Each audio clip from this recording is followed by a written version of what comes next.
kita kerja dari HP, belanja dari HP, apa-apa kita dari HP. Dengan penggunaan HP yang meningkat, anak-anak juga ikut dampak. Yang tadinya nggak ngerti HP, lama-lama jadi pengen ikutan. Kita lihat ibunya buka HP, apa sih mas? Berat, tanya kita WA, mau tolong pinjam. Jadi dikit-dikit anak mulai mau pinjam HP orang tuanya. Bahkan ada anak-anak yang HP pribadi. Dampak buruk dari screen time yang berlebihan pada anak ini pertama adalah menurunkan konsentrasi dan daya ingat. Jadi suka ngelamun, jadi nggak bisa fokus kalau lagi belajar. Terutama anak-anak yang sering main HP-nya itu kalau lihat video-video pendek, TikTok atau YouTube Short, yang durasinya itu singkat. Durasi yang singkat dari video itu mempengaruhi tingkat konsentrasi anak tentang atensi jadi itu pendek. Kita terbiasa nonton yang pendek-pendek. Kita juga jadi adiksi atau kecanduan HP. Menurunkan aktivitas fisik, makanya penggunaan HP itu berdampak sama kesehatan anak karena semakin sering dia main HP dia jadi malas gerak. Kalau makan, maunya disuapin sambil nonton HP-nya. Jadi dia nggak tahu tuh berapa banyak makanan yang masuk. Dengan obesitas, karena dia tahunya disuapin aja. Tahu dia berapa banyak yang masuk, kalau tahu anaknya duduk muka. Karena makannya selalu sambil nonton. Dia juga jadi kurang aktivitas fisik, nggak olahraga, nggak bergerak, dan kegiatan yang bisa membakar lemak. Menurunkan kemampuan interaksi sosial. Anak mungkin bisa belajar banyak kata-kata, tapi interaksinya tidak dua arah. Tapi yang ngomong anaknya diem. Ada nggak anak nonton sambil ngomong sama HP-nya? Pasti HP-nya yang ngomong dan anak cuma menyimak, dengerin, nangkep. Jadi itu ngobrol dua arah sama si HP itu. Tapi kalau video call. Jadi menurunkan kemampuan interaksi sosial anak. Kita juga jadi gangguan tidur. Gara-gara HP-nya udah selesai nih. Udah bang, kembali kita sekarang pakai tidur. Kepala dia isinya masih HP. Mas, gak ada HP-nya gak bisa tidur. Bangun aja. Kalau tidur suka gampang kebangun. Itu relax.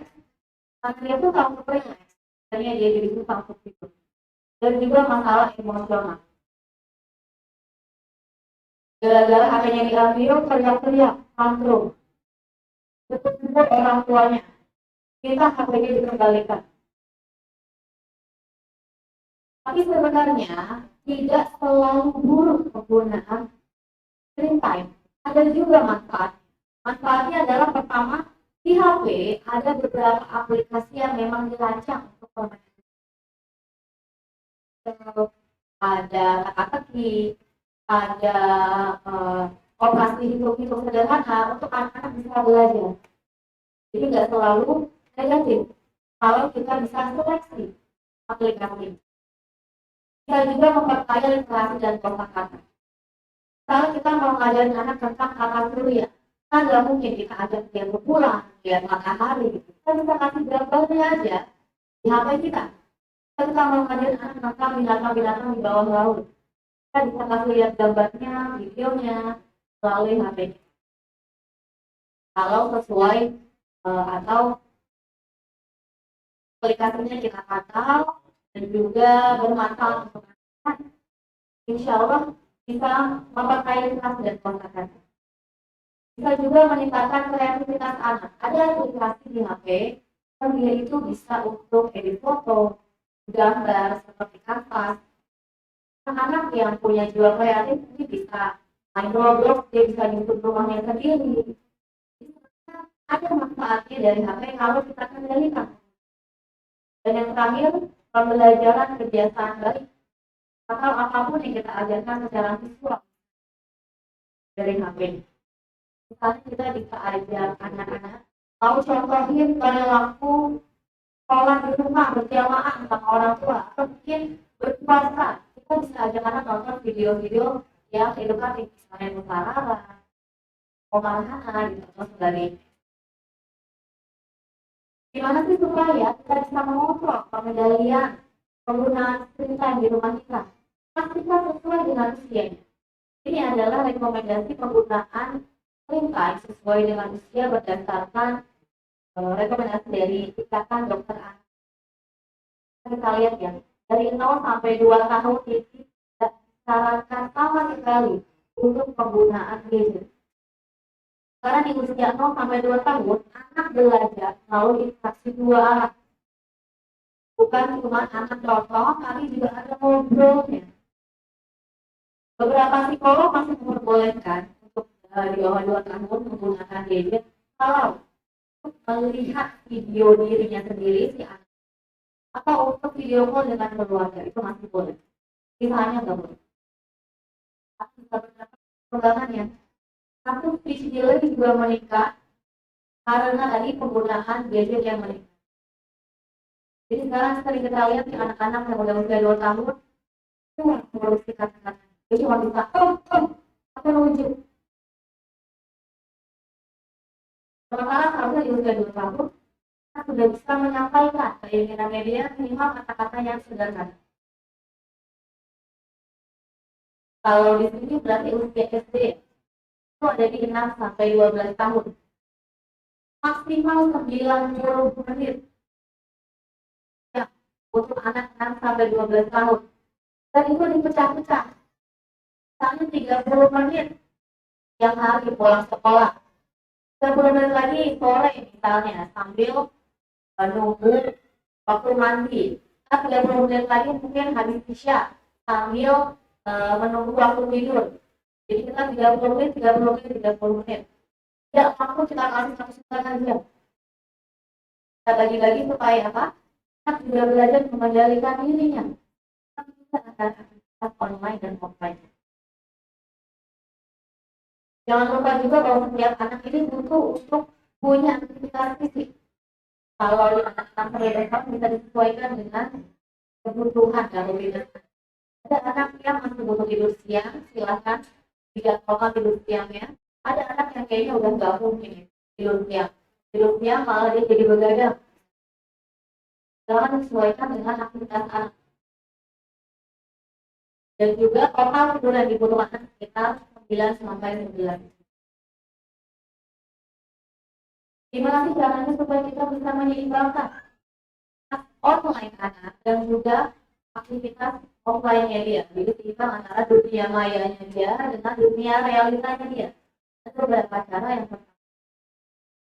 Ada jadwalnya.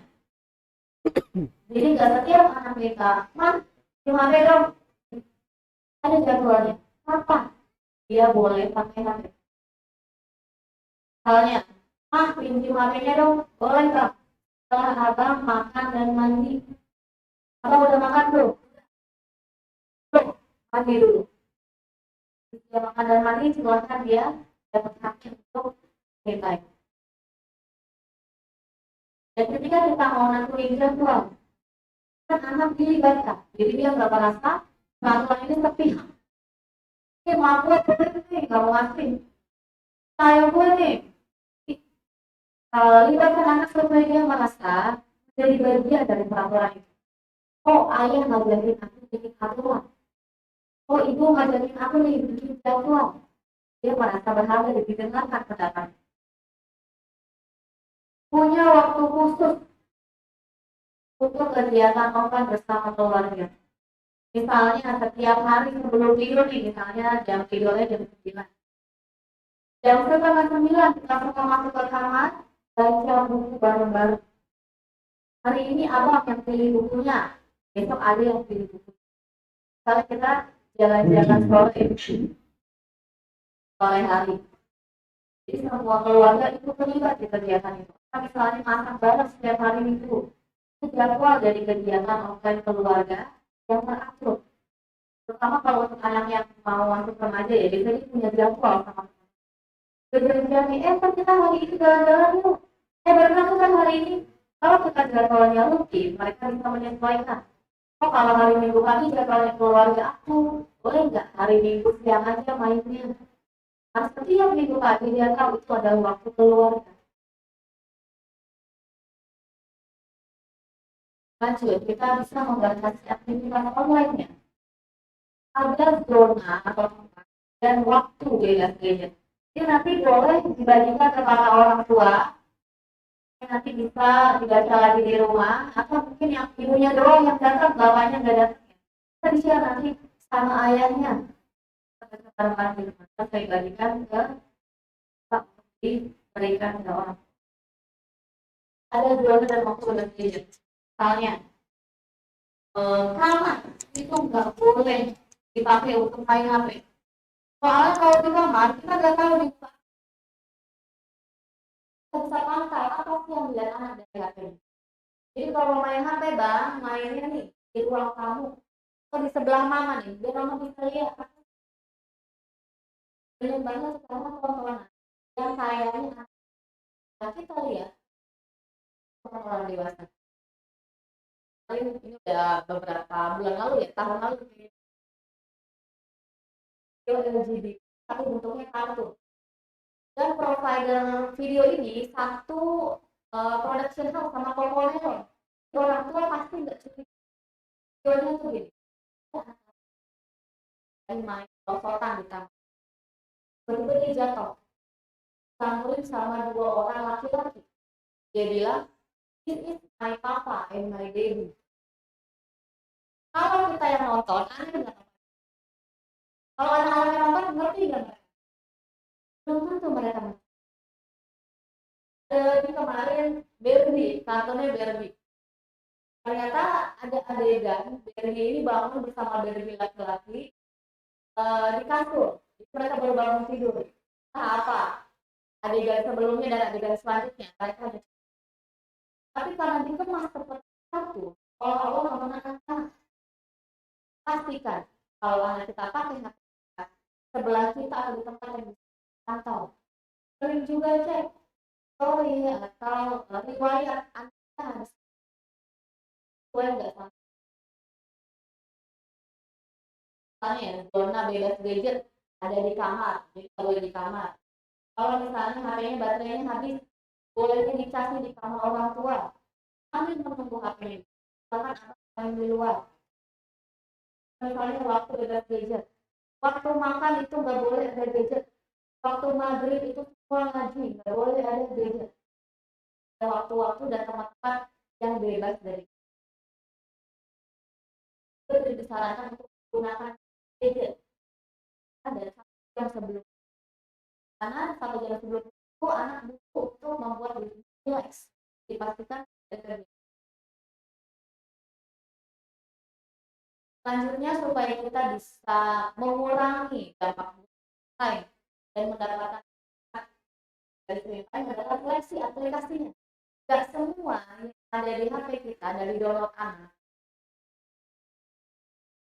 Apa saja sih yang dilihat? Hindari kita membebaskan anak, misalnya anak tahu passwordnya, wifi di rumah nyala 24 jam. Gitu. Kalau anak bahkan diberi HP sendiri, terserah deh nih. Pokoknya HP ini buat kamu, jangan pakai HP mama lagi. Jadi kita nggak tahu tuh HP sama anak di password, kita nggak bisa buka, nggak tahu isinya apa. Sama tuh anak-anak ini. Kalau untuk remaja, mungkin komunikasi mereka juga mungkin merasa butuh itu punya aku, ini kasih aku gitu. Kalau ngomongin remaja udah beda ya.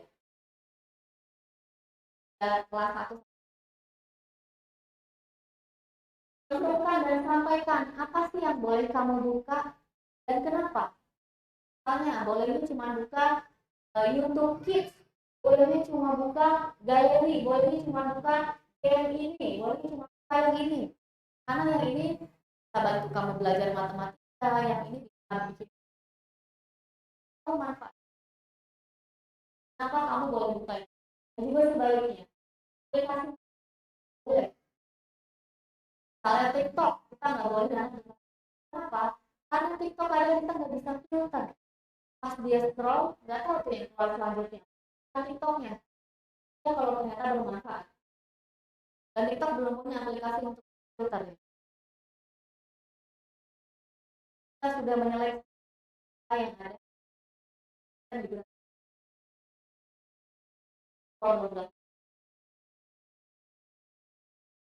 Kemudian juga berikan pendampingan. Tadi kalau kita bilang jangan kasih akses penuh, tapi jangan lupa juga kalau kita dampingi.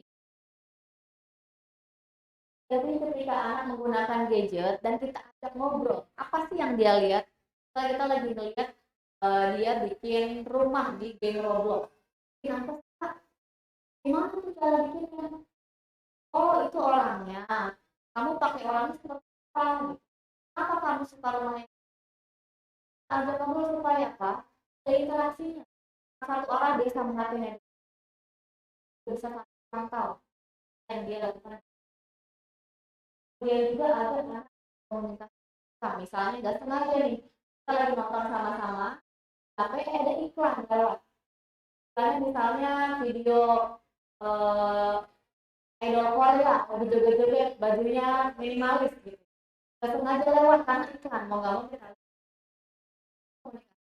jadi nggak sengaja kita lihat iklan ya. Menurut kamu gimana?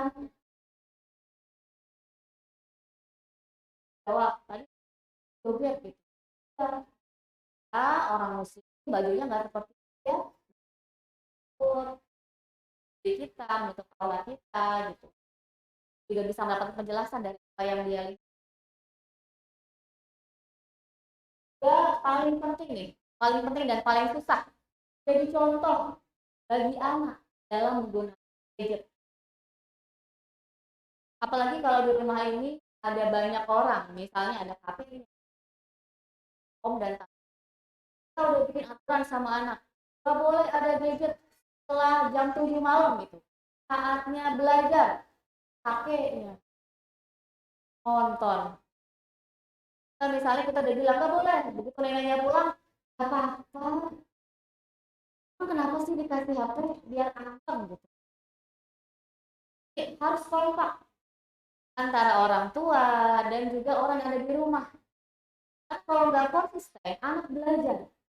Kalau sama papa mama nggak boleh. Aku nonton di kamar nenek aja deh. Aku nonton di kamar tante aja deh. Atau kalau HP mama mah nggak boleh. Aku pinjam HP tante aja. Kalau HP-nya om, dia akan belajar. Cari-cari kesempatan dari aturan yang kita kali ya. Kita akan lebih banyak bisa.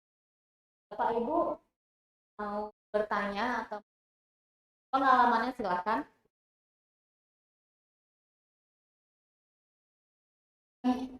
Di Zaidan.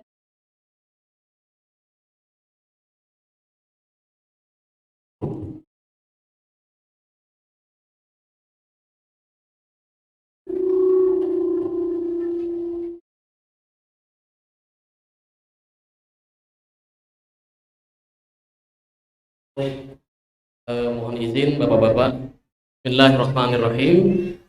Assalamualaikum warahmatullahi wabarakatuh. Perkenalkan, saya Firman, ayah dari Zaidan Said Arifandi, anak kelas 1 Gaza. Dan saya suami dari itu yang di depan. Iya. Di kesempatan hari ini saya ingin sebenarnya bukan bertanya ya Bu ya, tapi lebih ingin berbagi kepada gimana nih? Lebih ingin berbagi kepada bapak-bapak dan ibu-ibu sekalian bagaimana kami di dalam keluarga ini berupaya untuk membangun komunikasi. Jadi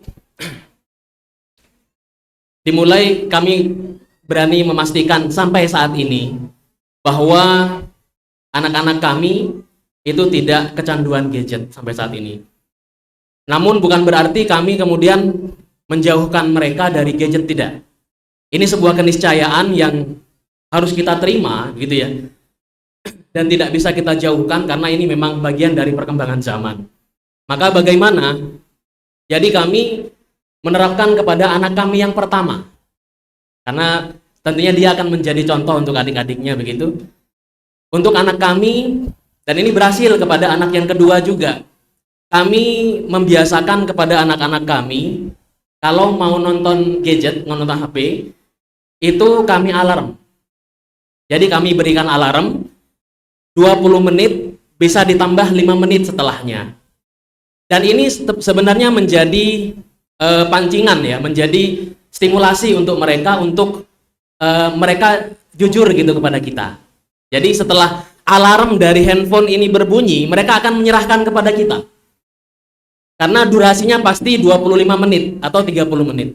Itu dalam sehari. Kemudian yang kedua, kami juga memberikan arahan kepada anak-anak kami bahwa yang boleh ditonton untuk saat ini adalah YouTube Kids gitu. Kemudian bagaimana mengontrol bahwasanya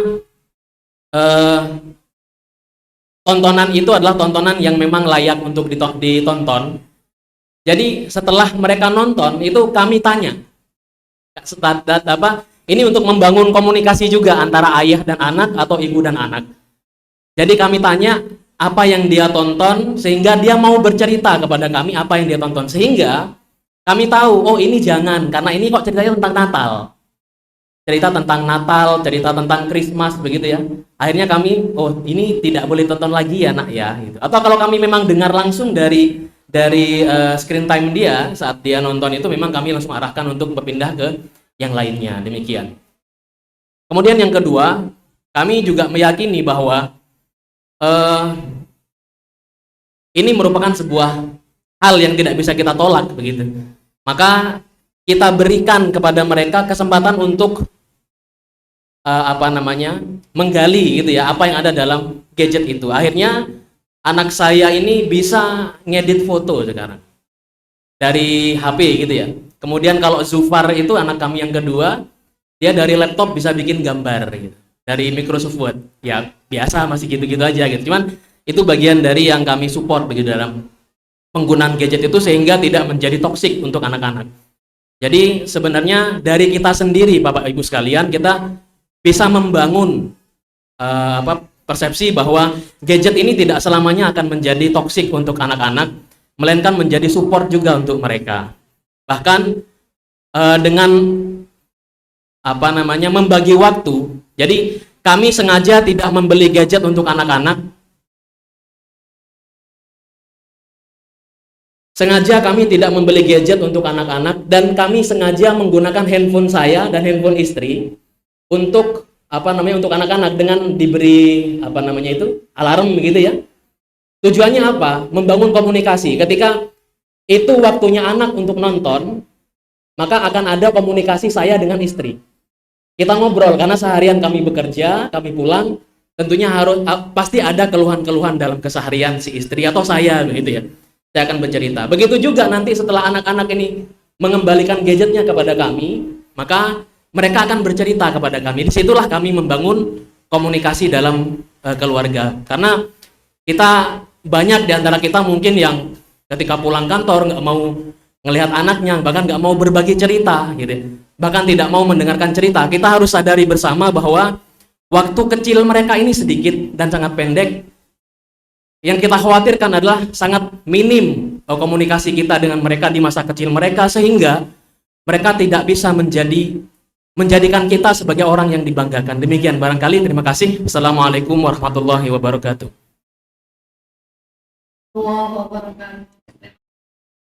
Suami saya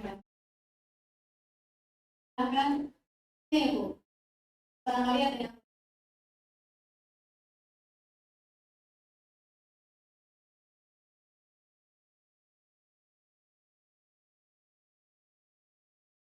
Bismillahirrahmanirrahim. Assalamualaikum warahmatullahi wabarakatuh.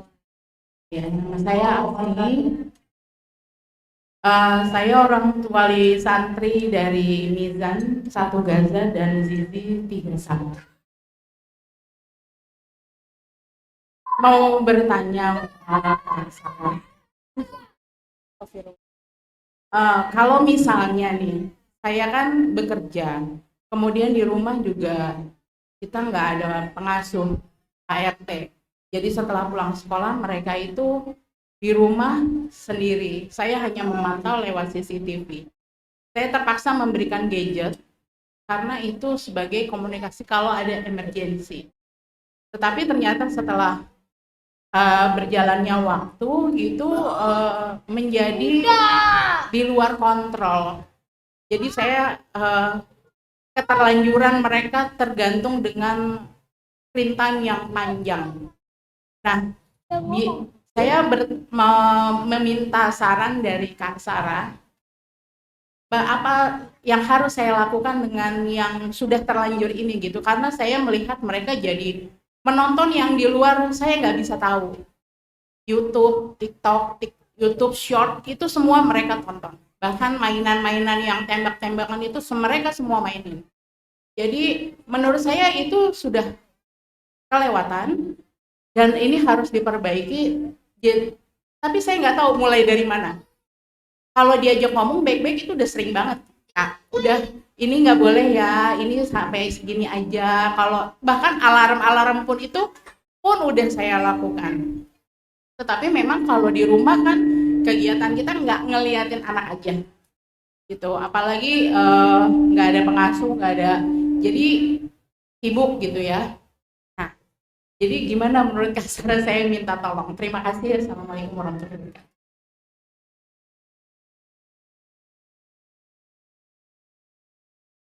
Zaida, wah terima kasih Bapak, jadi inspirasi juga bagi kita semua ya. Saya pun pribadi menggunakan karena di sana seleksi channel apa saja yang bisa dalam apa juga kita bisa pasang timer berapa menit anak-anak. Kalau saya pribadi akan rekomendasikan menggunakan anak-anak kan masih bisa dikendalikan. Dan juga tadi juga menyampaikan bahwa belajar komunikasi yang mereka lihat. Kejadian juga di saya, anak saya nonton video Halloween. Video Halloween, dia mulai kelihatan ketakutan kalau misalnya lihat yang gelap. Kalau nggak nonton Halloween karena saya nggak perhatikan ada season-season. Jadi kalau ada season lagi pasca, videonya yang masuk video pasca gitu. Video-video Halloween kemarin waktu tahun lalu masuk di bulan Oktober. Anak saya kayak ketakutan kalau misalnya di ruangan yang gelap. Tadinya mah cuek aja. Saya jadi berpikir bahwa buat apapun saya membatas apa yang anak apa yang kayaknya sekarang harus saya geser. Anak saya harus saya ajarin punya benteng. Kamu akan lihat banyak hal di luar sana. Kamu akan dengerin banyak hal di HP ini. Kamu sendiri yang tentukan mana yang baik untuk kamu tiru dan mana tidak. Seleksi berdasarkan pendapatnya si anak. Karena waktu kemudian dia masuk sekolah, dia juga terpapar sama teman-teman. Dia nggak pernah nonton TikTok. Pulang-pulang dia bisa nyanyi lagu Ajo Jing. Kan saya bingung ya, denger dari mana gitu. Dari teman-teman di sekolah. Sekarang bukan cuma saya batasin, tapi juga saya ajarin dia punya benteng. Kamu punya kekuatan untuk memilih mana yang kamu tiru. Mau menanggapi dari pertanyaan dari dan kalau misalnya anak udah terlanjur dan juga kita nggak bisa kontrol karena keterbatasan waktu dan tenaga. Pertama kita tahu dulu, kita observasi berapa lama dalam satu hari anak bisa nonton. Katakanlah 5 jam. Dia bisa nonton dalam sehari bisa 5. Kita mau kurangin, nggak mungkin kita kurangi tiba-tiba langsung 1 jam doang. Bertahap. Misalnya dari 5 jam kita kurangin jadi 4,5 atau 4 jam 40 menit. Pelan-pelan durasinya kita kurangin. Dengan kita kurangin, kita juga harus kasih anak. Kasih dia kegiatan di luar dari gadgetnya. Karena kalau kita cuma batasin, nggak boleh. Jangan main HP lagi. Terus dia mau ngapain? Bingung. Misalnya anaknya suka main bola, kasih dia bola. Anaknya suka gambar, kasih dia buku dan kertas. Suka baca buku. Suka main boneka, suka main puzzle, Lego, atau apapun. Kasih dia alternatif kegiatan di luar dari gadgetnya. Kalau misalnya tadi orang tuanya harus bekerja ya, nggak bisa mendampingi. Berarti komitmen. Kita sampai di rumah, balas semua yang anak nggak bisa dapat ketika orang tuanya kerja. Interaksinya balas, pelukannya, kasih sayangnya, tatapan matanya, kita dibalas. Bayar. yang kita utangin kemarin atau kita utangin tadi pas lagi, untuk tahu batas kapan sih anak sudah mulai kecanduan, kapan anak taraf normal. Itu adalah kita ambil HP, responnya anak apa, susah apa sih kita minta HP-nya. Kalau sampai ngamuk-ngamuk nggak mau kasih HP-nya, sampai tantrum, nanti sudah gejala-gejala untuk kekerasan. Kalau ternyata kita kendalikan, kita bisa ajak anak untuk main di. Kalau misalnya sudah ketahuan nih, kayaknya aplikasinya bukan untuk anak-anak deh, saya bisa kasih saran untuk batasan dulu, atau kita cari aplikasi untuk kunci. Misalnya apa namanya, Play Store-nya kita kunci supaya dia nggak bisa sembarangan download. Kasih dia game-game atau permainan kira-kira edukatif dulu. Misalnya pas kita mau ajarin ke anak, kita dampingin, oh seru banget ya gamenya, gitu. Pura-pura heboh aja, ih seru banget bang, lihat gamenya deh, kayaknya mama suka deh game ini, gitu. Seolah-olah kita tertarik dan seneng banget sama game ini. Kalau misalnya kita nunjukin ketertarikan, juga jadi pengen lihat apa sih mas. Kalau misalnya pas awal mungkin nggak langsung, game gituan mas nggak seru, enakan tembak-tembakan gitu. Ajarin terus sampai seminggu kita lihat perubahannya, 2 kita lihat. Karena kalau misalnya kita kurangin, tahu-tahu nggak boleh sama sekali, itu kita kasih dulu di alternatif, ganti yang lain, baru kita kurangin pelan-pelan. Ada yang namanya burst atau ledakan. Kalau kita putus tiba-tiba, itu malah bisa jadi lebih hebat tantrumnya daripada ketika kita waktu kemarin-kemarin. Kan kalau mau mengurangi durasi screen time anak, jangan terlalu ekstrim. Tahap pertama kita kasih kegiatan di luar gadget. Kedua, kita mulai punya aturan. Aturannya nggak usah banyak-banyak, sederhana aja dulu, karena kita mau mulai latihan dulu. Misalnya gadget, oke lah pas mama nggak ada di rumah. Setelah mama di rumah, aturannya adalah taruh gadgetnya, kita main bareng-bareng. Aturannya seperti kalau kita benar-benar nggak ada di rumah dan nggak bisa memantau. Selama mama ada di rumah, gadget ditaruh. Bolehnya kalau mama lagi kerja di rumah. Yang ketiga adalah pastikan semua orang di rumah juga mematuhi aturan. Walaupun misalnya kita kepepet nih, harus buka HP karena ada kerjaan. Tapi anak aturan di rumah kalau ada orang tua nggak boleh buka HP. Pasti terasa tidak adil kalau anak nggak boleh tapi orang tuanya malah main HP. Ke kamar mandi misalnya. Kalau ya di kamar mandi, ke telepon secepat-cepatnya, jangan buat ngabarin teman kantor. Oh, jangan sampai pokoknya anak kita tahunya kalau kita lagi berusaha untuk bisa sama HP. Ya, 3 yang bisa saya bantu. Pertama, pastikan anak punya di luar gadget. Punya aturan. Sederhana mungkin kita buat aturan. Anggota keluarga patuh tersebut. Semoga bisa membantu ya Bu ya. Semoga urusannya lanjut Bu. Jelas ya.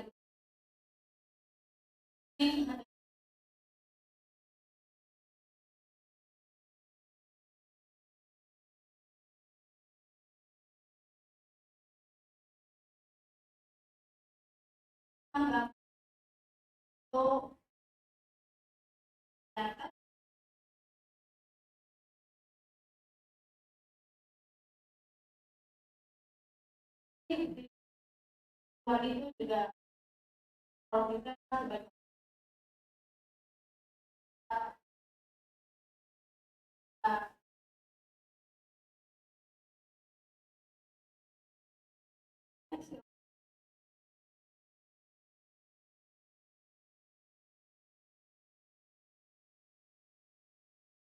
kan punya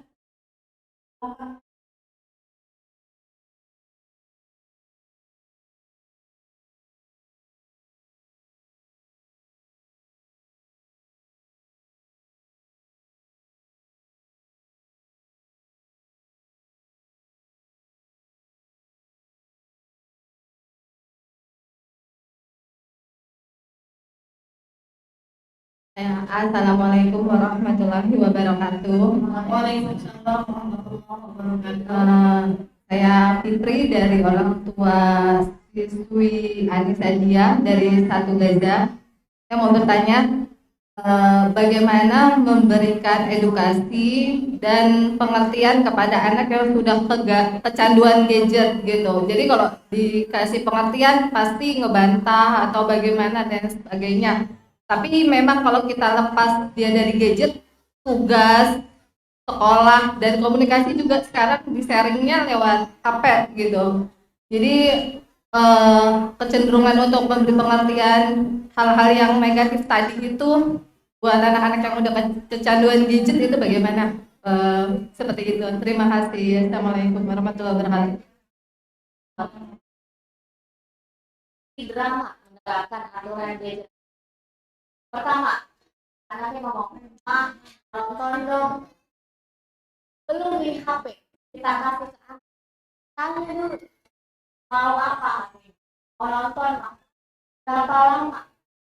Misalnya anak masih terlalu kecil ya, kelas 1, belum ngerti menit. Bentar aja mak, bentar itu misalnya nih bang, tuh lihat jam.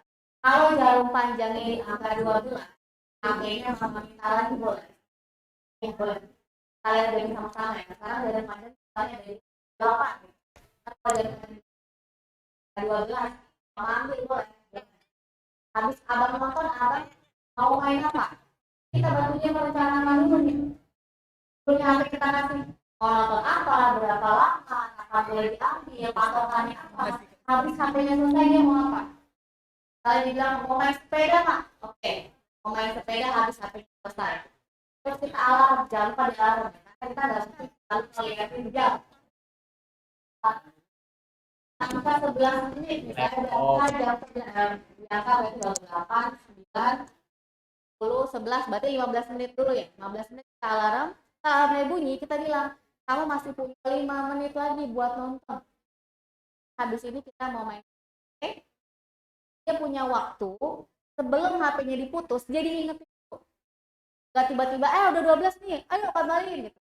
Dia punya waktu untuk siap-siap. Oh bentar lagi selesai, aku masih 5 menit. Misalnya udah selesai nih, bang udah selesai nih mainnya, HP-nya lihat tuh udah jam 12. Sekarang udah bunyi alarmnya. Kita mau main sepeda di mana? Mau di luar apa di garasi? Saya diajak susah. Oh nggak mau ama, tadi aku pengen nonton gitu. Boleh nonton. Nah, abang tidur siang, jawabnya gitu. Kita bantu dia juga tahu haknya dia untuk nonton lagi kapan sih. Kalau anak-anak yang sudah lebih besar, untuk misalnya dia kebablasan nih, harusnya jatahnya 1 jam, kata dia nonton 1 jam 15 menit. Saya akan bantu orang tua untuk menetapkan ke minus. Berarti jatah dia untuk nonton besok dikurangi 15 menit. Karena dia hari ini ngambil jatahnya 15 menit. Kalau misalnya udah sedikit lebih besar ya. Tapi kalau yang lebih kecil, kita belum bisa terapkan itu. Kurangnya seperti itu Bu, apakah sudah membantu? Kasih pertanyaannya.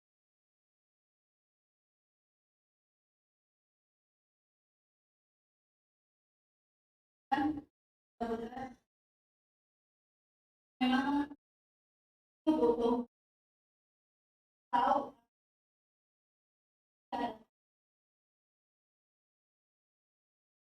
bagaimana kita cara komunikasinya dengan proses untuk kita anak langsung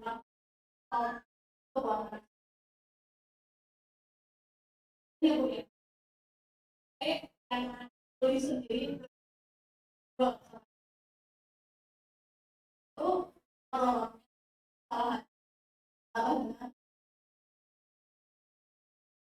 kali ngomong kita besar nih harus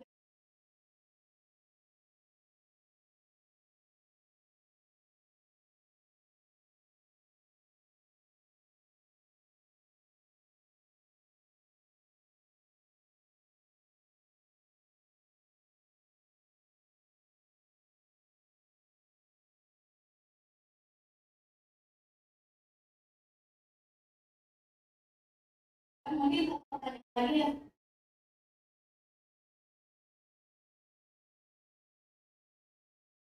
silakan yang di atas. Yang sudah dipaham itu dalam dari ya sudah semoga ilmu Saya izin minum. Bismillahirrahmanirrahim. Assalamualaikum warahmatullahi wabarakatuh. Waalaikumsalam warahmatullahi wabarakatuh. Saya Bu Uswa, wali santri dari kelas 3 Kufah. Yang ingin saya tanyakan, kami keluarga sepakat untuk anak tidak bermain gadget di rumah. Tetapi dampaknya, si anak itu malah mencari di luar bersama teman-temannya. Seperti itu. Kemudian yang kedua, anak SD, kan kami punya anak 2. Yang kedua itu anak maksudnya usia SD dan usia TK terkadang bermain gadget, ada tugas dari gurunya, kemudian yang kecil ngiri gitu, maksudnya oh ini kakak boleh bermain gadget sedangkan aku enggak gitu. Seperti itu. Terima kasih. Assalamualaikum warahmatullahi wabarakatuh.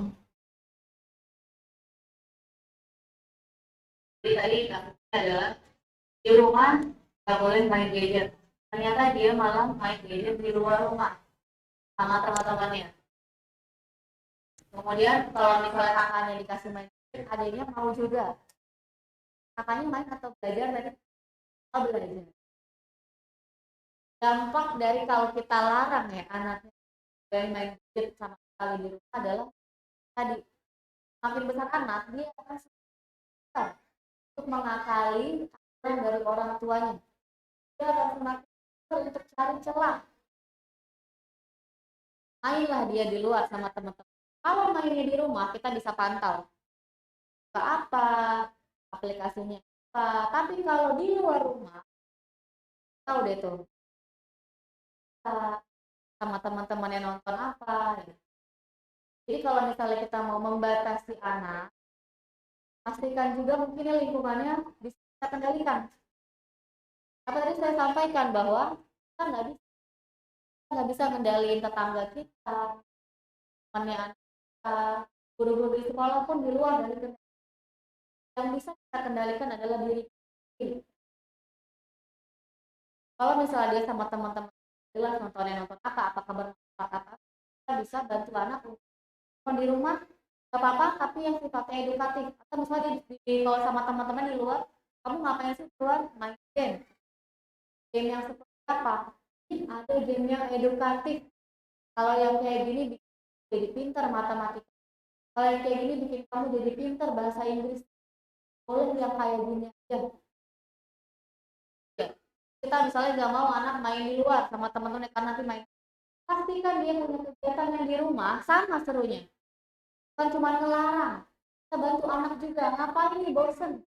Gak boleh main gadget, gak boleh keluar rumah, terus ngapain? Di rumah mungkin kita sediakan kegiatan yang dia suka dan bermanfaat. Kita nggak bisa nuntut anak nggak boleh nonton tapi juga nggak boleh keluar, terus di rumah kita biarin aja. Pasti mereka bosen banget. Mereka protes, kita malah semakin cari celah. Tentu dia juga punya alternatif. Kalau kita nggak mau mereka, apa yang bisa dilakukan tanpa HP-nya, tapi tetap bisa ngalahin keinginan mereka untuk keluar sama teman. Kalau misalnya kakaknya lagi belajar pakai HP, adanya lihat, pengen juga, boleh aja adanya ikut lihat di sebelah kakaknya. Kakak ngapain sih? Mau belajar kayak gini loh dia belajarnya. Misalnya belajarnya ngapain bu? Tugas. Dan tugas di HP. Boleh adanya ikut lihat. Tulisannya ini deh. Misalnya fotosintesis, bikin video atau ada apa namanya gambar tentang daun-daun di bawah matahari gitu. Adanya boleh ikut lihat. Sama itu sifatnya pembelajaran. Kalau misalnya ada jadi pengen bikin HP-nya dong kak, boleh setelah kakak selesai. Habis kakak selesai ngerjain tugas, ada boleh nanti bersama mamanya di HP. Lalu tugasnya apa? Tugasnya fotoin peliharaan di rumah gitu. Fotoin mama lagi nyuci piring, fotoin kakak lagi beresin kamar. Adanya mau maksa juga ya. Mental kayak apa sih?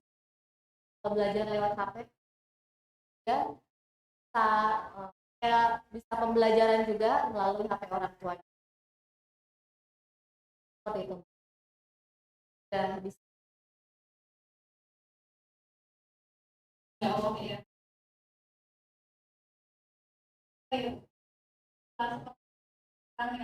Semua gadget sampai itu gadget gitu. Tadi posisinya adalah bahwa oleh yang itu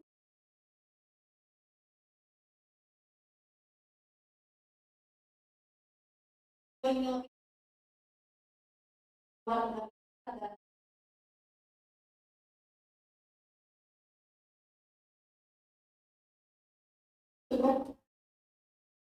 Silahkan kalau ada ulang lagi dari yang kita hari ini mungkin kasusnya beda-beda dan biar kita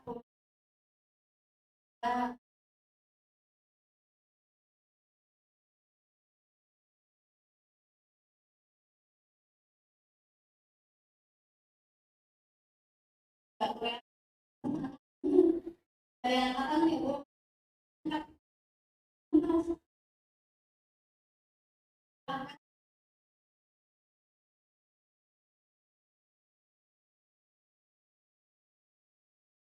insya Allah ya membeli dan kita khairan sudah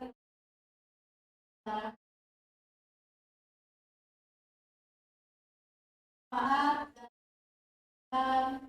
dan segala dengan yang kan lagi yang sudah tua yang cari lebih tidak mungkin dan segala karakter. Semoga itu menjadi amal ibadah kita ya Bu. Ya. Dengan segala kesibukannya waktu dan sebagainya, semoga sebagai adalah kita sebagai bagian kita telah lagi yang menjadi yang kita itu kita cukup kan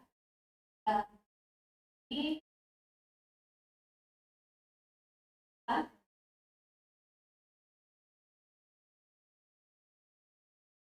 Allahumma